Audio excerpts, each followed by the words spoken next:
recently had the chance to meet Pete Buttigieg, someone who I had looked up to and respected for his historic leadership as an openly gay politician. And that's why his recent comments about trans girls and women in sports really hit hard. Empathy for people who like wondering, wait a minute, I got a daughter in a sports league. Is she going to be competing with boys right now? There are serious fairness issues if you just treat this as not mattering. Now, Pete, I want to be clear that trans girls are not boys. And calling us that isn't empathy. It's misgendering and it's harmful, especially coming from you. Now, it's clear that you need some tools and some data, so I want to tell you what it actually says. Testosterone is the only established biological driver of athletic differences between biological sexes, and trans women who suppress testosterone lose any measurable advantage.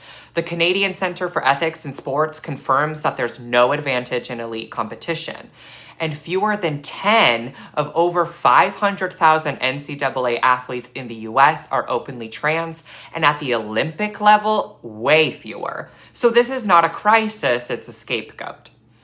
And let's be honest, this has never been about protecting women's sports. Where was the outrage when women's sports have been underfunded, cut, denied equal facilities and media coverage? The list goes on and on.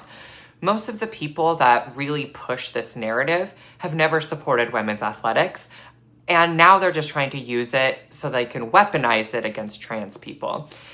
Worse, invasive genital checks and constant policing of athletes' bodies and of children's bodies will not protect anyone. They'll violate privacy, shame all women and girls, and reinforce harmful ideas that bodies must be inspected to prove their worthiness. These will harm cisgender and transgender athletes alike, and no one should have to face that. Furthermore, athletes come in all shapes and sizes. Michael Phelps has unusually long arms. Simone Biles' power comes from her compact frame, but we celebrate their natural gifts. So why are we policing trans bodies in the same name of fairness? Sports are not about fairness, and they're about way more than bodies. They're about courage, dedication, teamwork, emotional growth, and most urgently, access. Sports teach kids how to belong, how to win, how to lose, and how to dream. When even queer politicians start echoing conservative fear-mongering, we have to push back.